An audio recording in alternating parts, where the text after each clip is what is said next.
आषाढी एकादशीच्या वारीत सहभागी झालेला सोलापूर जिल्ह्यातील 21 वर्षीय वारकरी तरुण नीरा नदीत बुडून स्नान करताना बुडल्याची दुर्दैवी घटना घडली। जालना जिल्ह्यातील अंबड तालुक्यातील झेरपी गावचा रहिवासी असलेला गोविंद कल्याण कोफे आपल्या आजीसोबत वारीला आला होता। त्याची पहिलीच वारी होती। 3 महिन्यापूर्वी त्याच्या बहिणीचे लग्न झालं होतं। तिने यापूर्वी अनेकदा पंढरपूरची वारी केली आहे, त्यामुळे मीही वारी करीन असे त्याने आजीजवळ हट्ट केला होता। त्यामुळे तो आजीसोबत वारीला आला होता। गोविंद हा अत्यंत उत्साही होता।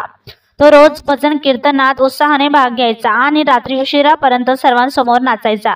अकलून जवळच्या सराटी गावाजवळ नीरा नदीत मंगळवारी पहाटे स्नान करताना नदीच्या भोवऱ्यात सापडून त्याचा दुर्दैवी अंत झाला। त्याचा मृतदेह देखील नदीच्या प्रवाहासोबत वाहून गेला। तेव्हा आजीने प्रयागबाईंने हंबरडाच फोडला। कशा पायी तू वारीचा हट्ट केलास रे बाळा? आता मी घरी एकटीच कशी जाऊ? माझ्या लेकीला काय उत्तर देऊ? असे म्हणत आजीने नदीच्या किनारी बसून हंबरडा फोडत होती। आजीचा हा आक्रोश ऐकून पुलावरून जाणाऱ्या वारकऱ्यांचे देखील पाय थबकले आणि डोळेही पाणावले। गोविंदची ही पहिलीच वारी अखेरची वारी ठरली।